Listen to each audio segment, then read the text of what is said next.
Hopefully you guys had a good long weekend. Test is coming. It's coming. Probably the beginning of next week. We're looking at having a test over all the solving stuff. I'll send you a review, and we'll definitely do some more practice. I know Friday you guys did practice on Pearson. Some of those problems were pretty tough, like the weighted average one where you're rowing down the river and stuff like that. If you guys had any problems on any of those, please just email me or send me a remind so that I can help you out so you know what you're doing. But if you're feeling pretty good about that, that's great. There'll be a couple of those in your test, and I think we should be pretty prepared. Hopefully everything's going okay for you guys. I haven't heard from any of you in regards to needing help. Talked to a few of your parents, but just I just want to make sure that you guys know, please reach out when you guys are getting stuck and have problems on stuff, and I will be as much as I can there to help you out. Okay. We're going to talk about one more type of thing we need to solve, and that is an absolute value function. Now, if you remember absolute value from when you learned it the first time, you probably learned something like this.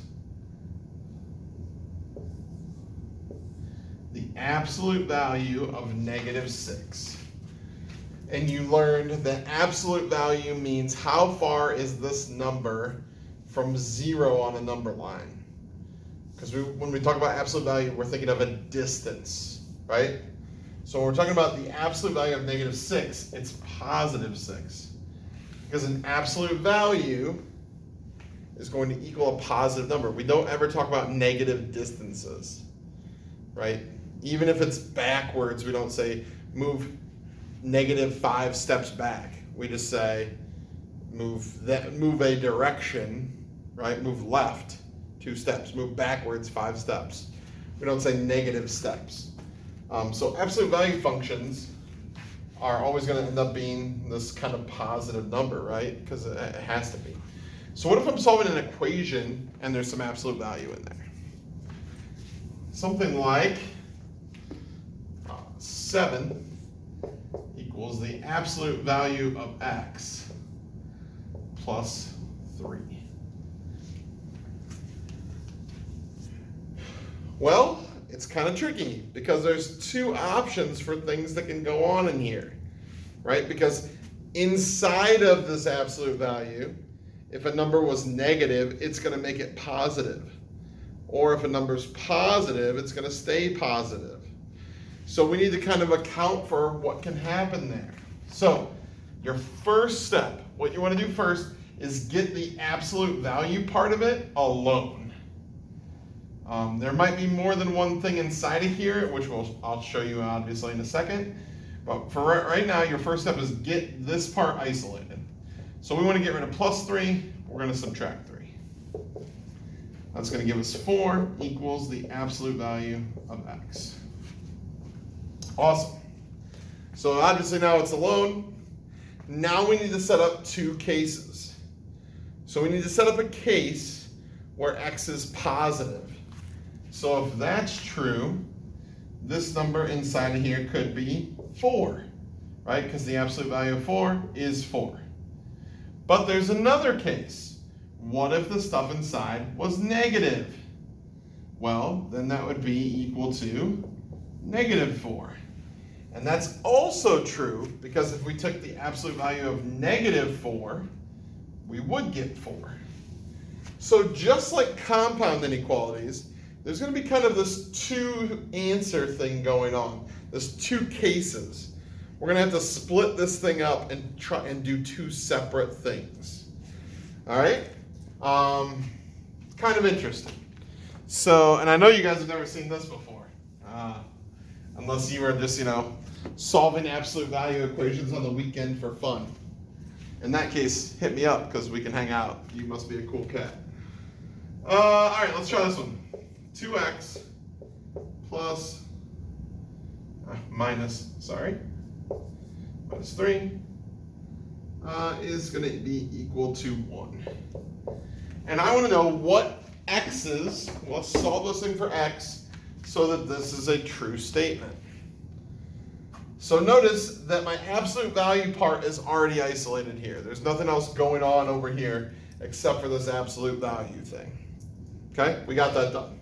Good. Now we need to set up two cases because the stuff inside of here might be equal to 1, or the stuff inside of here might be equal to -1. Right? Same idea. If this stuff is -1, when I do the absolute value, it's going to give me 1. If it's +1, it's also going to give me 1. So I need a case for a positive answer and a negative answer. So I set up my two cases here. This one equals 1, this one equals -1. And we're going to have to solve both. So over here, we're going to add 3 to both sides. That's going to give me 2x equals 4. We're going to divide by 2. And x is 2. That's part of my solution. But it's not the only part. Because over here, in case 2, I'm going to add 3 to both sides. That's going to give me 2x equals +2. I'm going to divide by 2.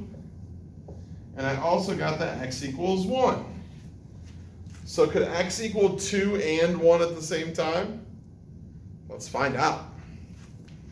If I plug a 1 in here, 2 times 1 is 2. 2 minus 3 is -1. When I take the absolute value of -1, I get +1. That one works. Let's try this one. 2 times 2 is 4.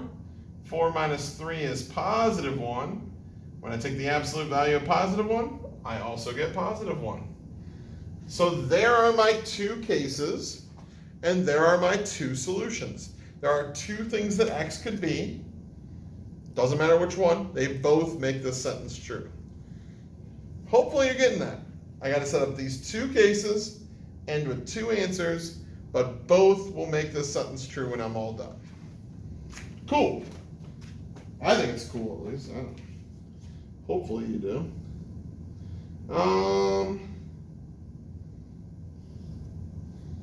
Let's try.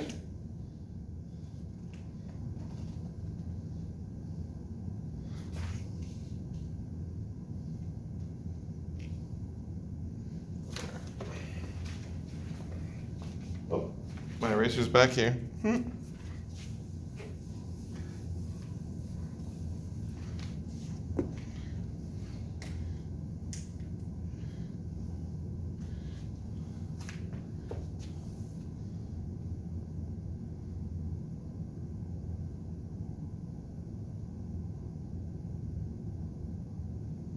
Oh yeah, okay, let's do this one. Let's go 3 absolute value of 5x minus 10 plus 4 is going to equal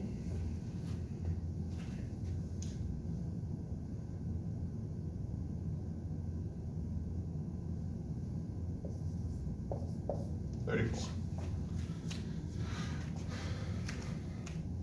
All right, this is like as many things as I think we'll see.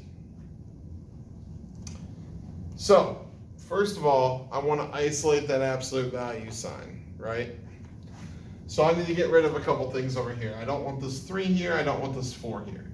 Well, just like if we were solving a normal equation, I would get rid of the +4 first. Minus 4 from both sides. That would give me 3 times the absolute value of 5x minus 10 equals 30, like so. Now you might in your head think, hey, Mr. Odie, what if I distribute that 3? Those are kind of like parentheses. Can I distribute that through? Well, we're not going to do that. What we're going to do is think of how this 3 is connected to my absolute value stuff. And it's multiplied. So I can actually get rid of it if I just divide by 3 on both sides. And remember, if we had more stuff on this side, we would divide all of it by 3. That's going to give me the absolute value of 5x minus 10 equals 10. Cool. Now the absolute value part's isolated, we can set up our two cases. So this 5x minus 10 might equal 10, or it might equal negative 10. Because when we take that absolute value, they're both going to become positive. So we got to know for both. Okay, well, let's see here. Let me adjust this a little bit. There we go. Down here, we're going to get x by itself. We're going to add 10 to both sides. That's going to give me 5x equals 20. Divide by 5. We get x equals 4. That's case 1. Let's try case 2. Over here, want to get x by itself, add 10 to both sides. Negative 10 plus positive 10 is 0. Divide by 5. And x equals 0. So we have two cases over here. In both situations, if I plug in 0, 5 times 0 is 0, minus 10 is negative 10. Take the absolute value of negative 10, you get positive 10. 10 times 3 is 30, plus 4 is 34. If I plugged in 4, 5 times 4 is 20, minus 10 is positive 10. Absolute value of positive 10 is positive 10. 10 times 3 is 30, plus 4 is 34. There you go. There's your two cases. So